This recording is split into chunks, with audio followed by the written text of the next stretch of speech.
Hello प्यारे बच्चों, स्वागत है फिर से आपका एक बार विवेकानंद एग्रीकल्चर इंस्टीट्यूट के यूट्यूब चैनल में।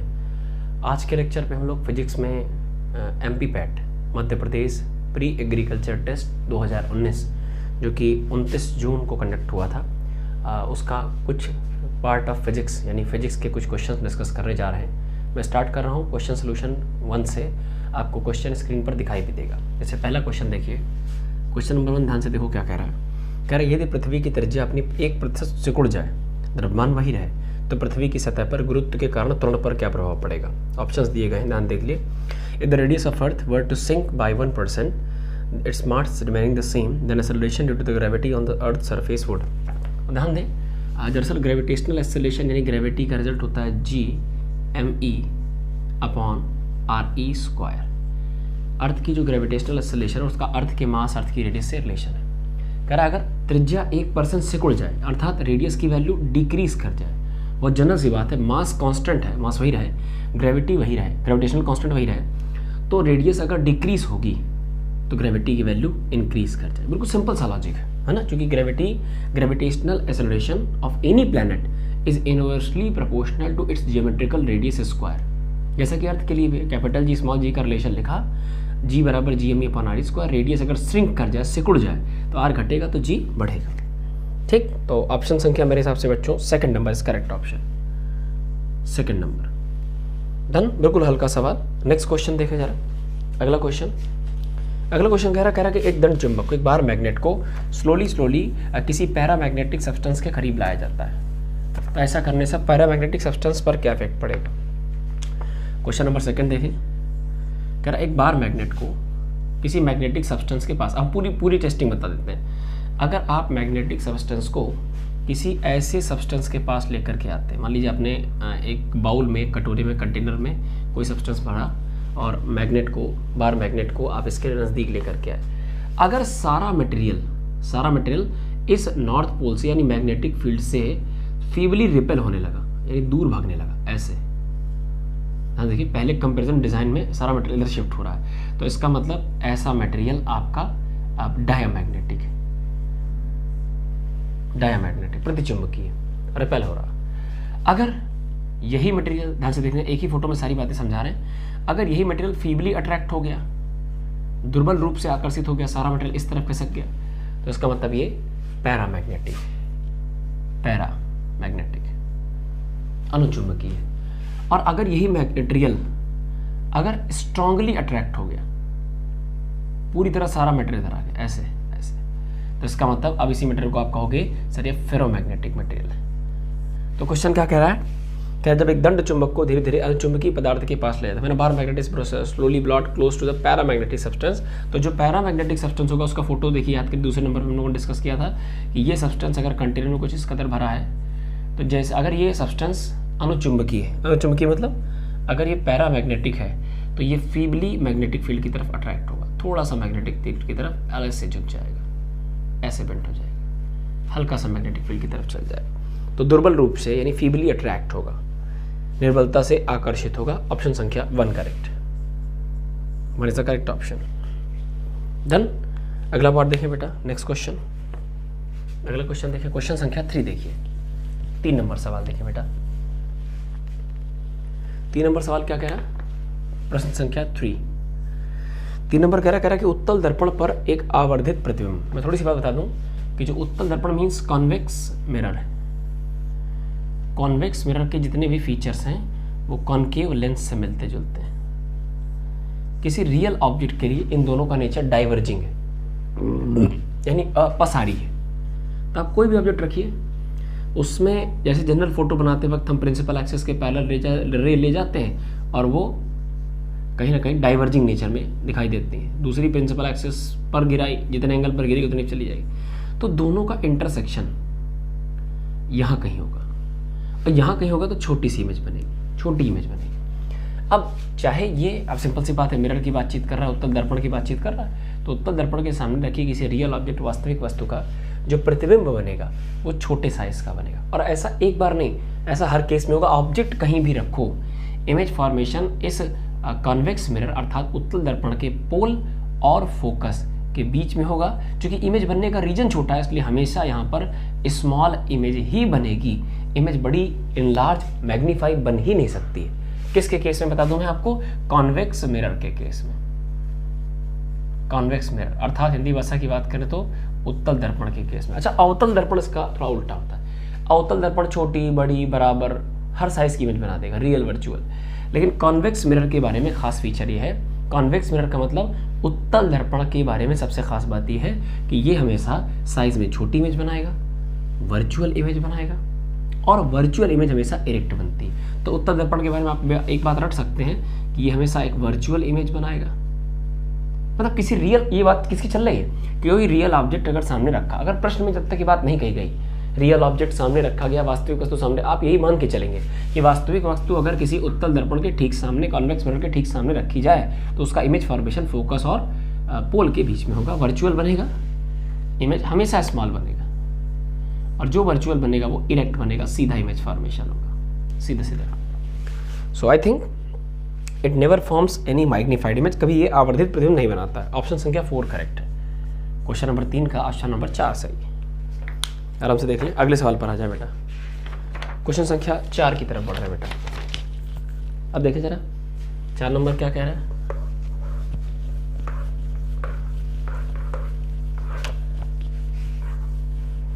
फोर्थ नंबर क्वेश्चन देखिए जरा, सवाल नंबर 4 कह रहा है एम मास एक स्प्रिंग से लटका है।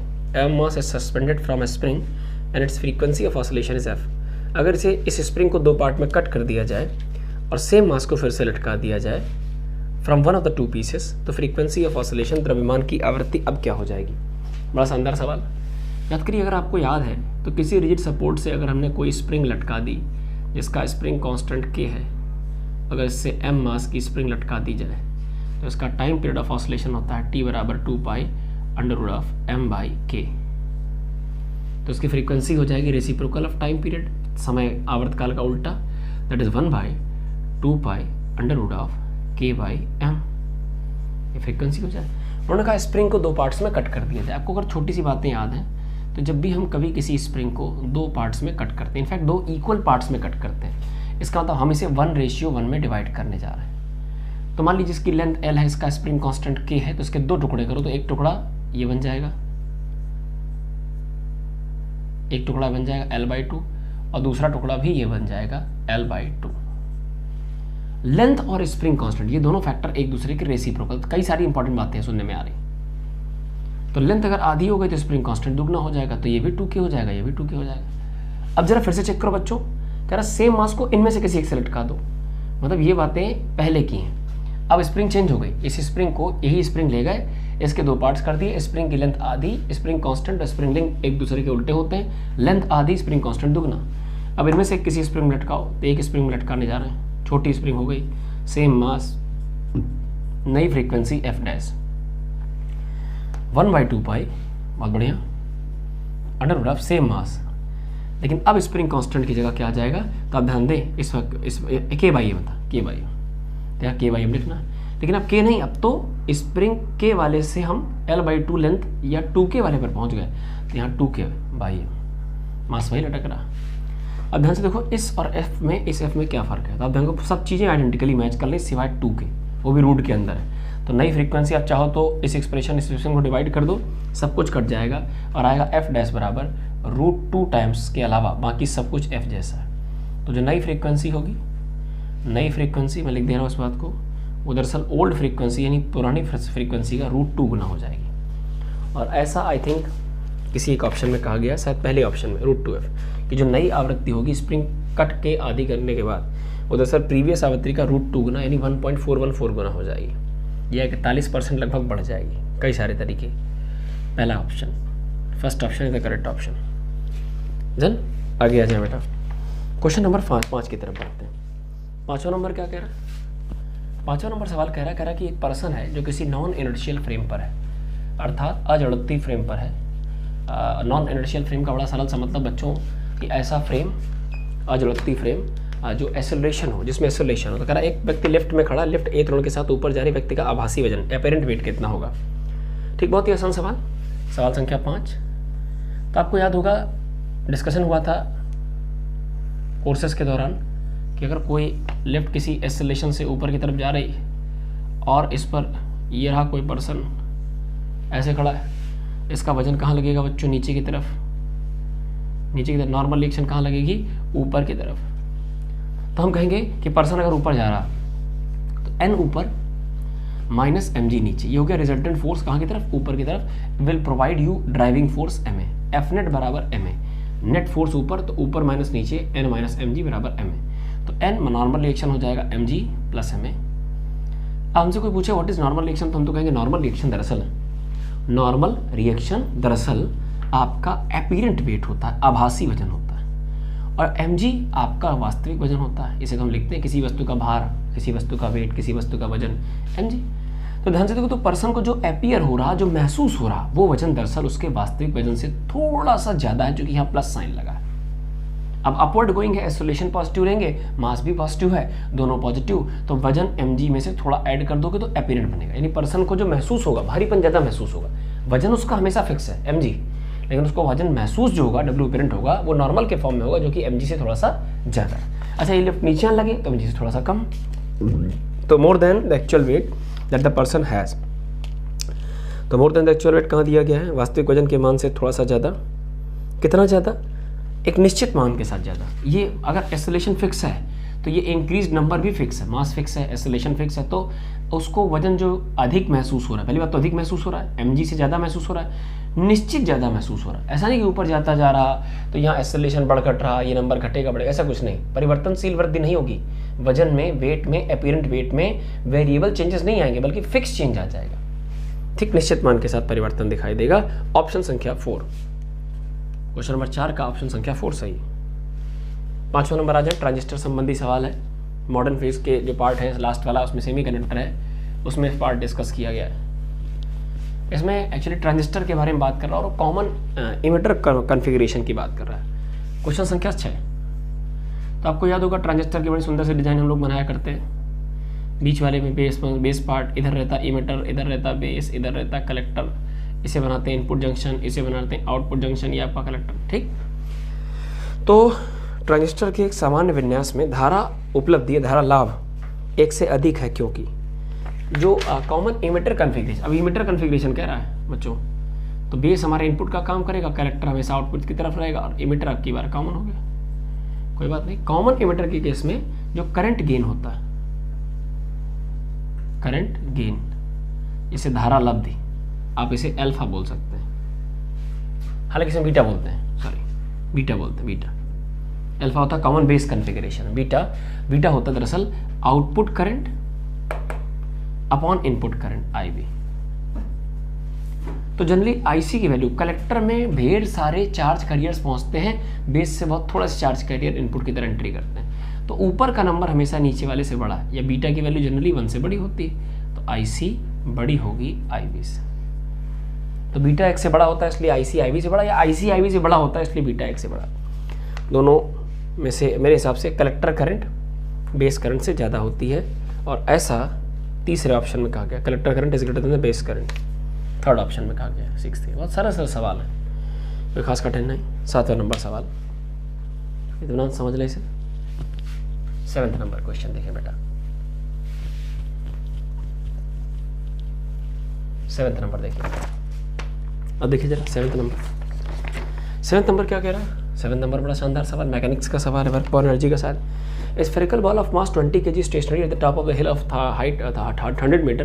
It rolled down a smooth surface to the ground and then climbs up again at a hill of 30 meter and finally rolls down to the horizontal base at a height of 20 meter over the ground. The velocity attained by the ball. मतलब पहले 100 से गिरी, फिर 30, और फिर इसके बाद फिर roll down करते हुए 20 पर आ गए। देखिए ऐसी कुछ कहानी जो मुझे समझ में आ रही कि आप ग्राउंड से 100 मीटर की ऊंचाई से आप लुढ़कना स्टार्ट करते हैं। ये 20 किलो वजन की है, शायद मैं सही हूँ, बिल्कुल। और यहाँ से लुढ़कने के बाद ये बॉल यहाँ कहीं पहुँच गई, कितनी हाइट पर पहुँच गई? 30 पर पहुँच गई, और फिर रोल करते हुए यहाँ कहीं पहुँच गई, कितने पर पहुँच गई? 20 पर पहुँच गई। Finally roll down to horizontal base at a height of 20 metre from the ground, ऐसा कुछ हुआ। फाइनली गेंद यहाँ पहुँच गई। तो ये गेंद की इनिशियल पोजीशन है, ये गेंद की फाइनल पोजीशन है। तो जिस लेवल से गिरे हो दरअसल ग्राउंड से 100 पे है, और जिस लेवल पर फाइनली आ गए बीच में क्या हुआ फर्क नहीं पड़ता, क्योंकि ग्रेविटी कंजर्वेटिव फोर्स फील्ड है, गुरुत्वाकर्षण क्षेत्र कंजर्वेटिव फोर्स फील्ड है, यानी कि संरक्षित क्षेत्र है। इसमें आपने जो या फील्ड ने जो नेटवर्क डन किया, जो प्रकृति ने, जो फील्ड ने, जो क्षेत्र ने कुल मिलाकर काम किया, वो केवल इनिशियल और फाइनल स्टेज पर डिपेंड करता है। रास्ते में 30 पे चढ़े 40 पे चढ़े कोई फर्क नहीं पड़ता। तो यहाँ से चढ़े यहाँ तक आए तो आपके लेवल में कितना डिप्रिशिएशन हुआ, मेरे हिसाब से 100 से चले थे 20 पर आ गए, 80 के बराबर लॉस हुआ। तो 80 के बराबर जो पोटेंशियल एनर्जी में लॉस होगा that will be gain in form of kinetic energy.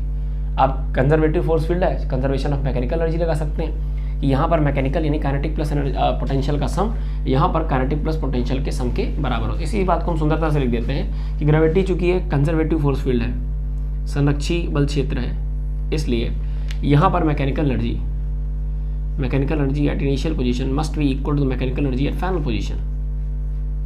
Mechanical energy initial का मतलब कितनी हाइट पर है, 100 मीटर, तो पोटेंशियल एनर्जी के नाम पर हो जाएगा 100 mgh। ऐसा लिख दें, पहले स्टेटमेंट को लिख दें, initially mgh plus kinetic energy बराबर होगा फाइनली mgh और प्लस काइनेटिक एनर्जी की। तो इनिशियली काइनेटिक रेस्ट पे था 0, ये वाला पार्ट 0, और पोटेंशियल कितना था, मास के नाम पर 20, ग्रेविटी के नाम पर 10, और जहां तक रही बात हाइट की तो हाइट के नाम पर 100 बराबर फाइनली मास के नाम पर वही गेंद, ग्रेविटी के नाम पर 10, और हाइट फाइनली कितनी हो गई है 20 प्लस काइनेटिक हमको पता नहीं, तो इसे इधर ले आओ तो काइनेटिक बराबर आ जाएगा, इसे इधर ले आओ, घटा दो तो बन जाएगा 20 इकाई दहाई सैकड़ा हजार 10,000 20,000 डन, माइनस 1 2 3 4,000 बचा 16,000 बराबर हाफ ऑफ काइनेटिक एनर्जी के नाम पर हाफ ऑफ mv²। मास की बात करो तो 20 किलो की गेंद, 2 से काटो 10 बनेगा, 0 से काटो 0 बनेगा, तो v² बराबर 1600, स्क्वायर हटाओ के रूट लोगे तो v बराबर 40 मीटर पर सेकेंड। तो गेंद जब फाइनली यहाँ रोल डाउन कर रही होगी तो इस लेवल से इस लेवल तक आते आते उसकी पोटेंशियल एनर्जी में गिरावट आई। कंजर्वेटिव फोर्स फील्ड है, इसलिए एक क्षेत्र में गिरावट आई, एक एनर्जी में गिरावट आई, दूसरी बढ़ गई। कौन सी बढ़ी, काइनेटिक बढ़ गई तो रफ्तार पकड़ ली इसमें 40 मीटर पर सेकेंड। बोलिए भाई, आप चाहते हो v² बराबर u² प्लस 2gh से भी लगा सकते हैं, जो इक्वेशन ऑफ मोशन में तीसरा इक्वेशन, वो भी एक्चुअली इसी तरीके का है, वो भी कंजर्वेशन से ही बना हुआ है, आप ऐसा कह सकते हैं। हालांकि बनाया वो स्ट्रेट लाइन मोशन में जाता है, लेकिन बिल्कुल सिमिलर क्वेश्चन, ठीक। मतलब एक ही सवाल को सॉल्व करने का एक और अप्रोच है कि आप चाहें तो u बराबर 0 लेकर के यहाँ की भी पता कर सकते हैं, फार्मूला लगा दें v² बराबर u² प्लस 2gh, निकाल के दिखा देते हैं, u 0 बेटा, v² बराबर u² वाला पार्ट 0, 2 इंटू ग्रेविटी की वैल्यू 10 इंटू हाइट के नाम पर कितना है, यहाँ से यहाँ तक का बीच का लेवल डिफरेंस देखना बेटा, ये 80 है, 80 चेक कर लो आराम से, ये 100 है। अब फाइनली जिस लेवल पर गिर रहा है, लेवल देखिए, लेवल टेढ़ा मेढ़ा नहीं जाना, लेवल देखो, ये 20 पे है, ये 100 पे, 80 का डिफरेंस है, तो 80 दहम 800, 800 दूनी 1600, तो v² बराबर 1600, दैट मीन्स v बराबर 16 का अंडर 4 और एक 0 कॉमन, या 1600 का अंडर सीधे 40 आ जाएगा मीटर पर second, similar answer. So I think option संख्या 40 मीटर पर सेकेंड, ऑप्शन संख्या first is correct, option number 1 correct, note कर लें। अच्छा सवाल है, 8वां नंबर सवाल। अगला क्वेश्चन 8th नंबर, देखें जरा।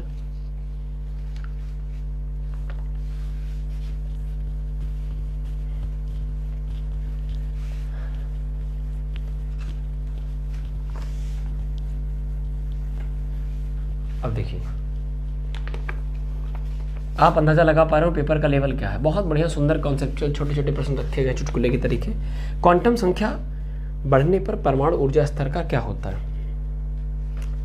तो अगर आपको याद हो कि एटॉमिक लेवल में एनर्जी का टोटल एनर्जी का रिजल्ट था -13.6 z² upon n² in terms of electron volt. तो बात करें अगर मैग्नीट्यूड ऑफ एनर्जी की, ऊर्जा के परिमाण की, तो ऊर्जा का परिमाण होगा 13.6, माइनस प्लस से कोई मतलब नहीं, z² upon n² in terms of electron volt. जो क्वांटम नंबर है, शेल नंबर है, वो दरअसल एनर्जी के इनवर्सली प्रोपोर्शनल है। तो क्वांटम नंबर जैसे जैसे बढ़ेगा एनर्जी का मैग्नीट्यूड धीरे धीरे घटेगा। तो क्वांटम नंबर बढ़ने के साथ साथ ऊर्जा का स्तर घटता है। ठीक है भाई, एक परमाणु का ऊर्जा स्तर घटता है। ऐसा ऑप्शन संख्या energy level of atom decrease, option संख्या सेकंड में कहा गया बेटा, पढ़ लीजिए आराम से। ठीक, रिजल्ट पर रिजल्ट रहिए। 9वां नंबर, एनर्जी लेवल का फार्मूला, केवल सिंपल सवाल। अगला देखिए बेटा 9th नंबर देखें बेटा, क्या रोटेशनल मोशन इज पॉसिबल, घूर्णन गति संभव है। तो ध्यान दे बेटा, कोई भी घूर्णन गति हो, घूर्णन गति के लिए आपको कम से कम बेटा बहुत सिंपल सी बात है, अब अगर पार्टिकल भी कहीं घुमाओगे तो तुम्हें एक प्लेन की आवश्यकता होगी, एक समतल की आवश्यकता होगी। अपना हाथ घुमाने लगे, कोई पत्थर बांध के धागे में घुमाने लगे तो हमें एक सीधी रेखा यूँ नहीं कर सकते। गुब्बारा नहीं जो तुमने ऐसे पकड़ा, ऐसे मारना शुरू कर दिया, कोई बॉल ले लिया, स्प्रिंग ले लिया, वन डायमेंशन पे रोटेशन कराना, किसी फिक्स पॉइंट के अबाउट आपको प्लेन चाहिए। तो प्लेन चाहिए इसका मतलब 2D होना चाहिए। और अगर बॉडी का साइज कंसिडरेबल हुआ, मान लो इसकी जगह गोला स्फीयर घूमने लगा, जैसे पृथ्वी अपनी अक्ष के चारों तरफ घूमती है, अब उसे लंबाई, चौड़ाई, ऊंचाई तीनों में स्पेस यानी वॉल्यूम चाहिए, तो 3D चाहिए। तो जो रोटेशन मोशन है, जो रोटेशनल मोशन है, उसमें जो स्पेस चाहिए वो कैसे चाहिए, 2D या 3D, द्विविमीय या त्रिविमीय, ओनली इन 2 डायमेंशन और 3 डायमेंशन, 2 से 3 व्यू में, 2 या 3 व्यू में। देन ऑप्शन संख्या first is correct, only in 2 dimension और 3 डायमेंशन। ठीक, फिर आते हैं क्वेश्चन नंबर 10 पर आ जाते हैं। हीट का क्वेश्चन है, अच्छा सा सुंदर सवाल। हीट का सवाल देखिए जरा, 10वां नंबर देखो बेटा। हीट का सवाल क्या कह रहा है, कह रहा है convection does not take place primary in, संवहन मुख्य रूप से इसमें नहीं होता है। संवहन देखिए, संवहन का मतलब होता है बफर सिस्टम, हम तो उसको बफर सिस्टम कहते हैं कि आपका मतलब खाना एक सस्पेंडेड टेबल पर अरेंज है, आइए लेके जाइए।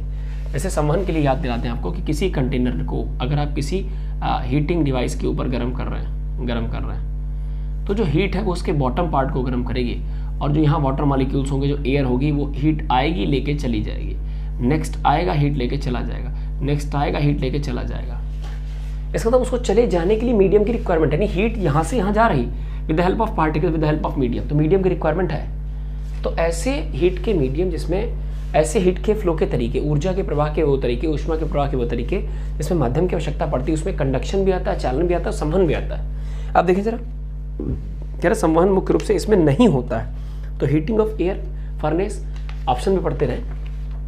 अगर भट्टी गर्म है, भट्टी से हम तक आँच पहुँच रही है ना, हम तक हीट पहुँच रही, इसका मतलब हमारे और भट्टी के बीच में एयर है, जो एयर ब्लो करके हमारे पास तक पहुँच रही, तो हम कन्वेक्शन करंट, एयर में बन रही कन्वेक्शन करंट यानी संवहन धाराओं का इस्तेमाल कर रहे हैं। भट्टी के चारों ओर हवा का तापमान, बल्ब के फिलामेंट का तंतु के गिलास को गर्म करने पर जो कि निर्वातित किया गया, क्या बल्ब एक फिलामेंट है, उसके ग्लास को गर्म किया गया जो कि निर्वात है। अब ये सिंपल सी बातचीत है, निर्वात का मतलब यानी मान लीजिए इस कमरे के अंदर आपने वैक्यूम बना रखा है, मतलब कोई मीडियम नहीं है। अब जहाँ मीडियम नहीं है तो संवहन तो ऊष्मा का ऐसा तरीका, इसमें मीडियम चाहिए। अब फिलामेंट के अंदर इवैक्यूएशन कर दिया गया, वैक्यूम बना दिया गया, मीडियम हाई नहीं, तो यहाँ संवहन पॉसिबल नहीं। यहाँ जो भी हो रहा है रेडिएशन की वजह से हो रहा है। सो ऑप्शन संख्या सेकंड करेक्ट है, इसमें संवहन नहीं होगा, एटलीस्ट कन्वेक्शन नहीं पॉसिबल, रेडिएशन पॉसिबल, क्योंकि रेडिएशन के लिए मीडियम की रिक्वायरमेंट होती ही नहीं। सो 10वें का दूसरा पार्ट कह रहा कौन सा माध्यम, कौन सा ऑप्शन सही है जिसमें ऊष्मा प्रवाह संवहन के माध्यम से नहीं हो रहा, तो आप याद रखें फिलामेंट का गर्म होना जो कि इवैक्यूएटेड है, पहले से ही निर्वातित किया गया है। ठीक है, चलिए अगला सवाल आ जाए, सवाल संख्या 11। अच्छा सवाल, ये भी आपके सीखने लायक। कह साहब एक 2.16 किलोवाट का हीटर है, हीटर का जो पावर है that is given as 2.16 kilowatt. इसको पानी में डुबो दिया गया after water is reach at a steady temperature of 100 degree Celsius, the time taken to produce 200 gram of steam at 100 degree Celsius. अब ध्यान दें, आपको इस हीटर का इस्तेमाल करके, ये आपका कंटेनर, इसमें आपने लगा लिया हीटर, और हीटर की पावर आपको पता है, और पावर मल्टीप्लाई बाय टाइम बराबर होता है ऊर्जा सप्लाई, जो कि पावर को डिफाइन करते हैं energy consumption, energy supply with respect to time. So power आप लिखें 2.16 किलोवाट का मतलब 10 की पावर 3 वाट। टाइम कितना लगेगा साहब, सॉरी पता नहीं, एनर्जी। ठीक, अच्छा ध्यान देना, ये जो एनर्जी आएगी वो वाट है, इसलिए जूल पर सेकंड में आएगी। पानी को गर्म करना, अब यहाँ पानी भरा है, पानी गर्म करना, कितना पानी गर्म करना, तो आपने कहा 200 ग्राम पानी है जो कि ऑलरेडी 100 पर है, टेम्परेचर नहीं बढ़ाना। पानी कहता है सर 100 के बाद हम टेम्परेचर नहीं बढ़ाते, हम तो इसे फेस कन्वर्ट करते हैं, अपनी फेस चेंज करते हैं, Q बराबर ml। M का नाम पर 200 ग्राम पानी और L के नाम पर लेटेंट हीट कितनी दी गई, 540 कैलोरी पर ग्राम, और कैलोरी को 4.2 से मल्टीप्लाई करो तो सारा मामला जूल में। इतनी हीट चाहिए और हीट सप्लाई करने के लिए इतना आपका हीटर अवेलेबल है, तो डिमांड बराबर सप्लाई, इतनी हीट मिलेगी और इतनी हीट चाहिए, बराबर कर दोनों बातें, तो बराबर कर रहे हैं बेटा। हम इसे बराबर कर रहे हैं 200 मल्टीप्लाई बाई 540 मल्टीप्लाई बाई 4.2। यहाँ से देखो 10 की 3 पावर 1 2 3 पावर से खत्म। और कुछ डन। तो t बराबर 4.2 या 2 इंटू 5 4 इंटू 4.2 अपॉन 2.16। काटा पीटी करोगे तो 21, एक राउंड ऑफ करें, 21 दूनी 42, 54 दूनी 108 दूनी 216। जो ऑप्शन 216 सेकंड के करीब हो, ऑप्शन पढ़ लीजिए। 200 सेकंड है, 210 सेकंड है, तो 200 सेकंड से तो ज़्यादा ही होगा। आप आराम से कैलकुलेशन करके देखिए और एक्यूरेट चले जाइए। 200 से ज़्यादा ही होगा। 210 105 50, इसमें 210 सबसे करीबी ऑप्शन है। ऑप्शन संख्या सेकंड। अब बेटा चाहें तो प्लीज़ इतना काम तो उम्मीद कर सकता हूँ ना कि जो हीट चाहिए थी वो अवस्था परिवर्तन के लिए चाहिए थी, स्टेट चेंज के लिए चाहिए थी, तो वहाँ लेटेंट हीट ऑफ फ्यूजन का इस्तेमाल होगा, लेटेंट हीट ऑफ वेपराइजेशन का इस्तेमाल होगा। वो कैलोरी में दी थी तो 4.2 या 4.18 और शानदार बता दें आपसे, 4.18 से मल्टीप्लाई कर लो, ठीक है। तो जो हीट चाहिए पानी गर्म करने के लिए हमने ऊपर लिख ली। अब हीटर की अपनी एक वैल्यू है, कैपेसिटी का औकात है हीट देने की। तो जो पावर है मल्टीप्लाई बाय टाइम करोगी कि इस पावर से कितने समय तक हीट दे रहा है, कितने जूल पर सेकंड हीट दे रहा है, कितने सेकंड तक, तो उससे एनर्जी मिल जाएगी। तो एनर्जी जो मिल रही और जो एनर्जी चाहिए दोनों को बराबर कर दिया, कितने टाइम तक एनर्जी का सप्लाई होगा मिल गया हमको 2.16 या 210 से ज़्यादा, 210 से ज़्यादा, ठीक है, 210 के आसपास। सवाल नंबर 12, ऑप्शन संख्या सेकंड करेक्ट है बेटा। सवाल नंबर 12 आ जाए, देखें जरा।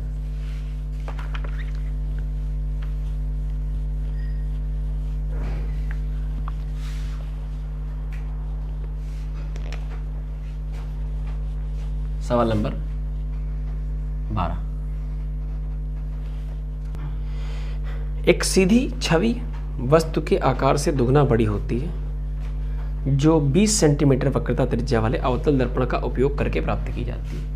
क्वेश्चन कह रहा है कि आपके पास 20 सेंटीमीटर रेडियस ऑफ कर्वेचर का एक कॉन्केव मिरर है और उसके ठीक सामने 20 सेंटीमीटर, तो इसका रेडियस ऑफ कर्वेचर ध्यान दें, that is given as 20 in terms of centimetre. तो focal length is half of radius of curvature, that means 10 centimetre, and with negative sign you may utilise it. आप इसको ऋण चिन्ह के साथ इस्तेमाल कर सकते हैं। ये एक साइन कन्वेंशन पर है कि सब डिस्टेंस पोल से नापते हैं और इंसिडेंट रे के डायरेक्शन में प्लस अपोजिट माइनस, ठीक। तो एक सीधी छवि की वस्तु के आकार की दुगनी बड़ी होती है। अब देखिए जरा, इरेक्ट इमेज। इरेक्ट इमेज का मतलब बहुत जनरल समझना, मैग्निफिकेशन एक्चुअली हाइट का कंपैरिजन है। ऊपर ऊपर हाइट रहेगी प्लस प्लस रहेगा, रेशियो प्लस आएगा, नीचे नीचे रहेगी प्लस प्लस आएगा। ऑब्जेक्ट ऊपर, इमेज नीचे, उल्टा होगा, एक वाई एक्सिस की पॉजिटिव में एक वाई की नेगेटिव में। तो मैग्निफिकेशन जो रियल ऑब्जेक्ट्स का होता है नेगेटिव होता है, वर्चुअल ऑब्जेक्ट का मैग्निफिकेशन पॉजिटिव, और दुगनी छवि मतलब 2। और मैग्निफिकेशन का मतलब बेटा दर्पण के लिए v/u होता है with minus sign. I think clear, गलत तो नहीं लिखा बेटा, ठीक है, कोई दिक्कत नहीं। डन, क्रॉस मल्टीप्लाई करो तो v बराबर मिल गया -2u। डन। आ जाए सवाल पर। वस्तु की स्थिति क्या पता करनी, और दर्पण इसलिए फार्मूला लगाते हैं 1/f is equal to 1/u plus 1/v। Object position, image position, focal length, तो 1/f के नाम पर 1/-10। आप यहाँ 2/r भी लिख सकते हैं, बराबर 1/u के नाम पर 1/u और प्लस 1/v के नाम पर माइनस का 1/2u। Take LCM as a 2u, minus plus यहाँ माइनस हो जाएगा। Take LCM as 2u, u से डिवाइड किया 2, माइनस 2u से डिवाइड किया 1। सो 1/-10 बराबर 1/2u। 2 से काटा -5, अर्थात u बराबर -5 इन टर्म्स ऑफ सेंटीमीटर। कोई डाउट? तो बहुत सिंपल सी बात है, ऑप्शन आपका ऐसा कुछ होना चाहिए कि ऑब्जेक्ट की जो पोजीशन है वो 5 और माइनस का मतलब हो गया ऑब्जेक्ट अगर यहाँ रखा है तो रेज इंसिडेंट इधर आएंगी, तो इधर जितनी भी डिस्टेंसेस नापोगे प्लस, और पोल से डिस्टेंस का नापना शुरू करना, अगर इधर आए तो माइनस। तो ऑब्जेक्ट पोल से 5 सेंटीमीटर की दूरी पर सामने रखा हुआ, इन फ्रंट रखा है, तो 5 सेंटीमीटर इन फ्रंट। ऑप्शन संख्या सेकंड करेक्ट है बेटा, बहुत ही आसान सवाल। मतलब दी गई इन्फॉर्मेशन से कौन कितने गुना कैसी छवि बन रही, कैसी इमेज बन रही, उससे मैग्नीफिकेशन डिसाइड कर लिया, दुगना था 2। इरेक्ट का मतलब हो गया जिस साइड ऑब्जेक्ट रखा उसी साइड इमेज बन रही, दोनों की हाइट का रेशियो 2 आ गया प्लस का। और magnification in case of mirror होता है -v/u, जो कि इमेज पोजीशन ऑब्जेक्ट पोजीशन से रिलेटेड होता है। मतलब हमें हाइट के अंदाजा से vu का रिलेशन निकाला, उठा करके मिरर फार्मूले में रखा, कैलकुलेशन आपके सामने है। u की पोजीशन माइनस आने का मतलब मिरर के ठीक सामने 5 पर। अच्छा u प्लस आता था, इसका मतलब पीछे बनने, पीछे ऑब्जेक्ट रखा गया। ठीक है, चले बेटा आ जाए 13 नंबर सवाल पर। क्वेश्चन नंबर 13,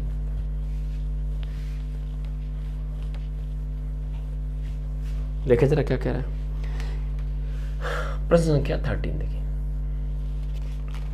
द्रव्यमान m वाला एक गतिमान कण 2 मीटर दूरी पर दूसरे स्थिर कण के आमने सामने टकराता है और इसमें चिपक जाता है।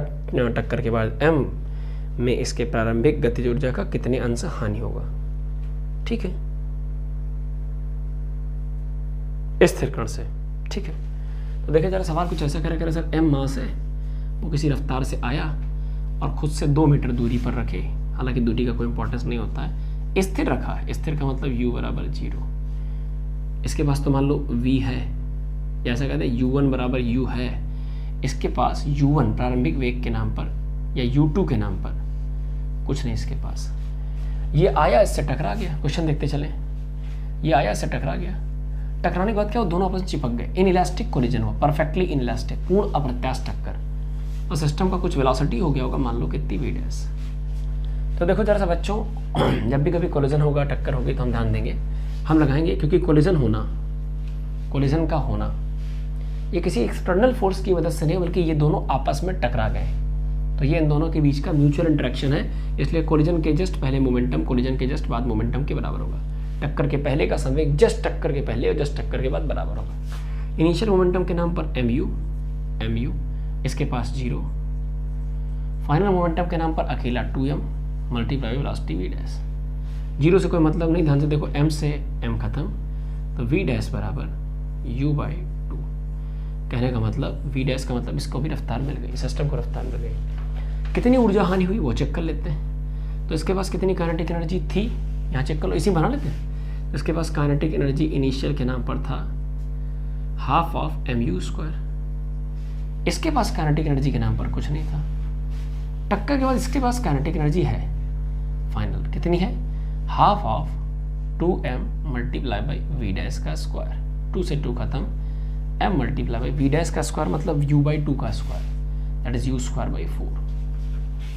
तो ध्यान से देखो, हाफ mu² था, इसके पास तो कुछ नहीं था। टक्कर के पहले इन दोनों को मिला करके हाफ mu² था, और टक्कर के बाद mu²/4 बचा, आधा नुकसान हो गया। ये तो बात देख रहे हैं ना साफ साफ, आधा नुकसान हुआ भाई, कोई डाउट तो नहीं, कुछ गड़बड़ तो नहीं कर रहे बेटा, देख ले। टक्कर के बाद m में इसके प्रारंभिक गतिशील ऊर्जा का कितने प्रतिशत हानि हो गया, कितना पार्ट लॉस में चला गया। सो लॉस का मतलब हो गया, डिफरेंस कितना आया, तो इसका आधा बचा है, आधे का डिफरेंस मेरे हिसाब से 50% होना चाहिए। एक बार फिर देख लेते हैं, एक बार और चेक कर लेते हैं, इसे क्या कह रहा है। कह रहा है m द्रव्यमान वाला एक गतिमान कण,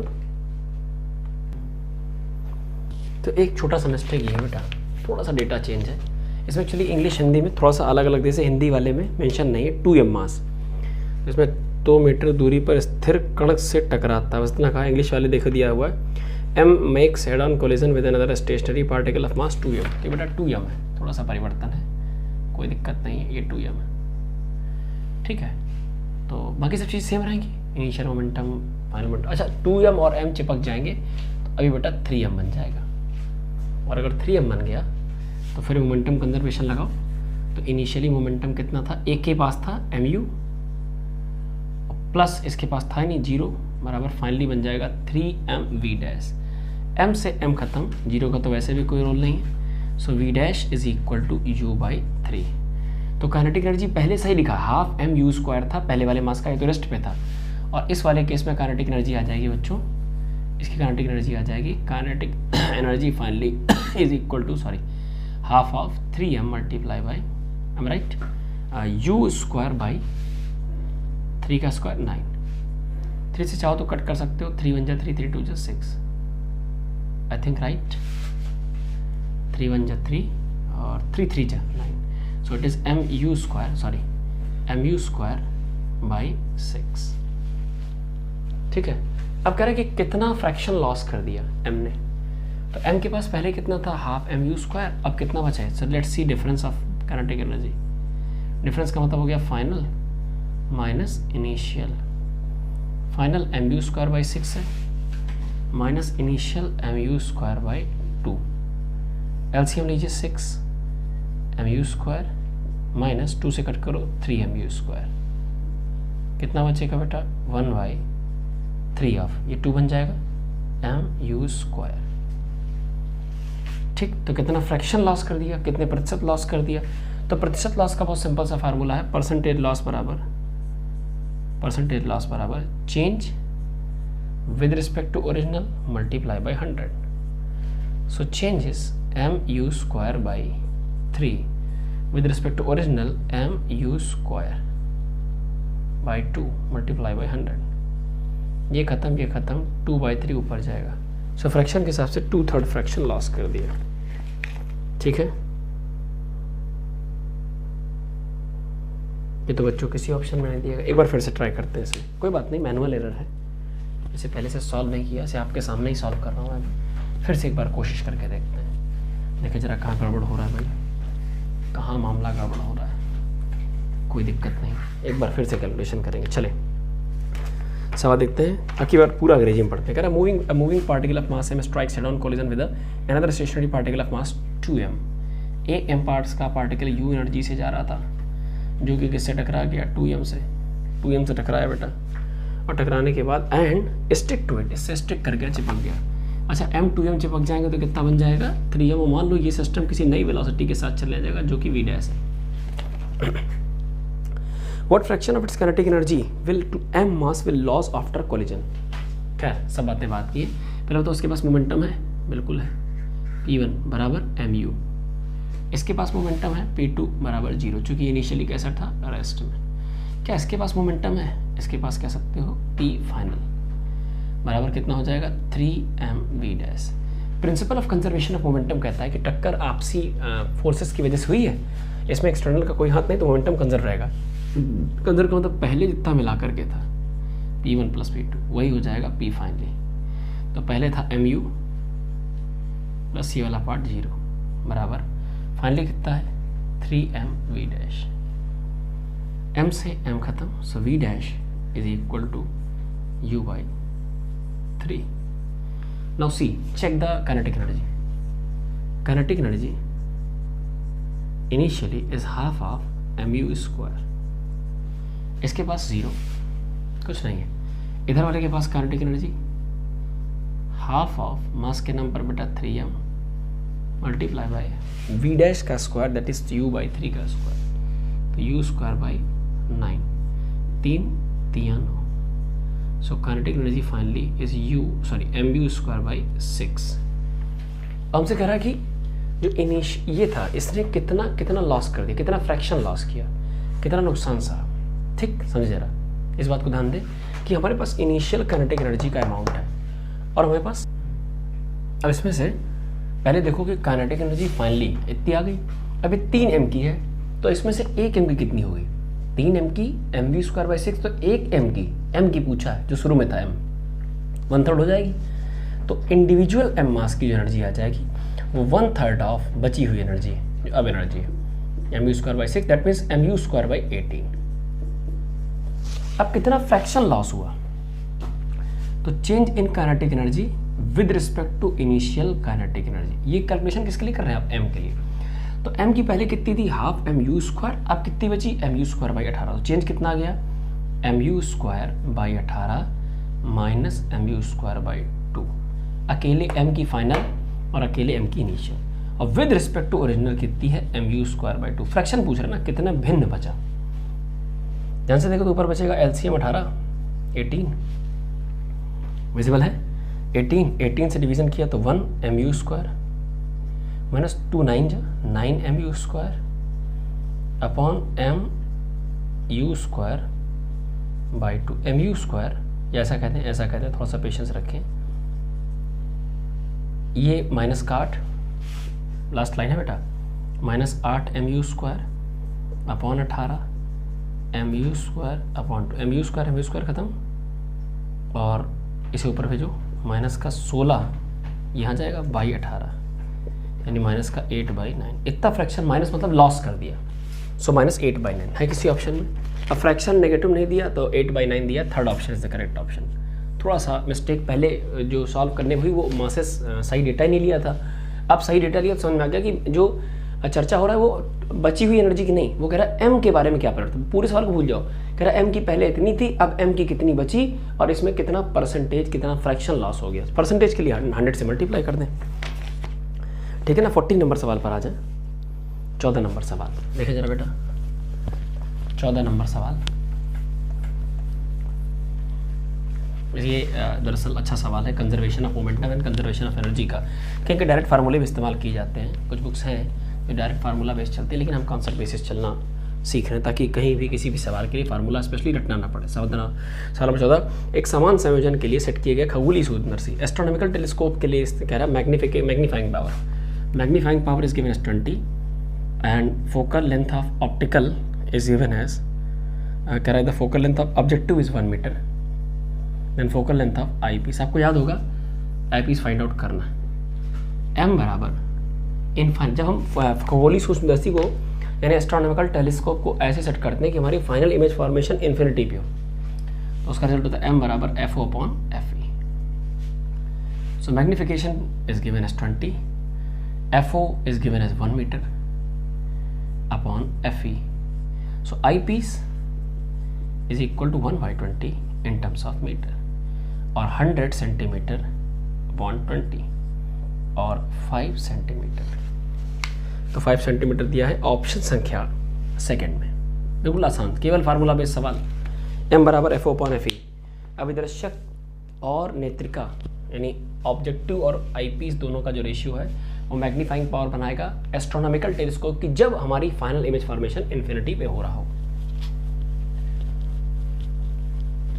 ठीक है, चले आगे और देखें जरा 15 नंबर सवाल।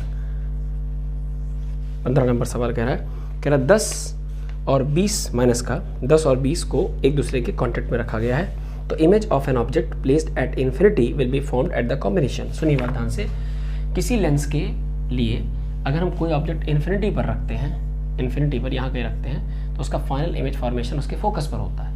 तो सवाल को घुमाया कैसे, उसने कहा है कि सर आप ये बताएं कि अगर 2 लेंस कांटेक्ट में रखे गए, उनमें से एक का जो फोकल लेंथ है वो दिया गया 10 सेंटीमीटर, पॉजिटिव 10 है चूँकि ये कॉन्वेक्स है, इसका अपना रिफ्रैक्टिव इंडेक्स सराउंडिंग ज़्यादा है, और दूसरा वाला कॉन्केव है, दैट इज -20 सेंटीमीटर। ठीक, तो कह रहा है इस संयोजन के लिए अगर अनंत पर वस्तु रखी जाए, तो यह अनंत का मतलब ये हो गया। अब ये डिवाइस की जो फोकल लेंथ होगी, इसकी नहीं बल्कि इस पूरे सिस्टम की जो फोकल लेंथ होगी, वहाँ इन्फिनाइट से आने वाली रेस को फोकस करेगा। इसका मतलब ये कॉम्बिनेशन की फोकल लेंथ पूछ रहा है, FC पूछ रहा है, F कॉम्बिनेशन पूछ रहा है। तो आपको याद होगा 1/F कॉम्बिनेशन, अगर दोनों के बीच में गैप नहीं है, बराबर 1/ पहले की फोकल लेंथ प्लस 1/ दूसरे की focal length.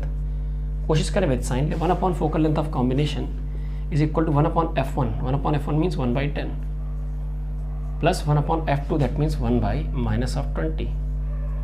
Take LCM, plus minus क्या बन जाएगा बेटा, माइनस, दोनों का एलसीएम क्या बन जाएगा 20, 10 से डिवाइड करो 2, बीच में -20 बन जा, answer 1/20। So focal length of combination 20 centimetre.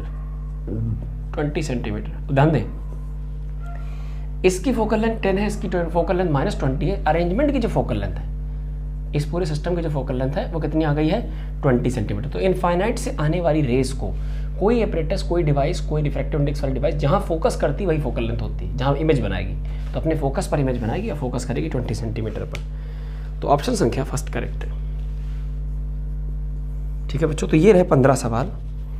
अब अगले 15, फिर 15 या 15-20 सवाल, ताकि 50 जो सवाल हैं MP पैट के हम पूरे डिस्कस कर सकें। तो फिलहाल वीडियो की मॉडरेट लेंथ हो चुकी है, आपके देखने पर के लिए पर्याप्त है। आपको इस तरह के सवालों से ऑप्टिक्स के सवाल, कुछ मैकेनिक्स के सवाल और कुछ शुरुआती सवाल है ना, आज इन लोगों ने डिस्कशन किया, तमाम सारी बेसिक चीज़ों का और मेरे हिसाब से उन सवालों में अगर मैं थोड़ा सा जोड़ डालूँ तो उसमें कहीं हीट का क्वेश्चन था फिलामेंट वाला, तो कहीं स्प्रिंग कॉम्बिनेशन था, तो कहीं ट्रांजिस्टर था, तो कहीं एनर्जी लेवल था मॉडर्न फिजिक्स से। तो कहने का तो सवालों का क्राइटेरिया बता रहा है कि हर टॉपिक का आइडिया और हर टॉपिक के फॉर्मुलेशन का आइडिया होना चाहिए। क्वेश्चन पेपर बहुत टफ नहीं है, आप इत्मीनान से थॉरो रिवीजन करके पेपर देने जाएं, पेपर आपका बहुत बढ़िया होगा। ठीक है बच्चों, तो चलिए आज यहीं तक रखते हैं, मिलते हैं नेक्स्ट वीडियो में बड़ी जल्दी। ठीक, थैंक यू।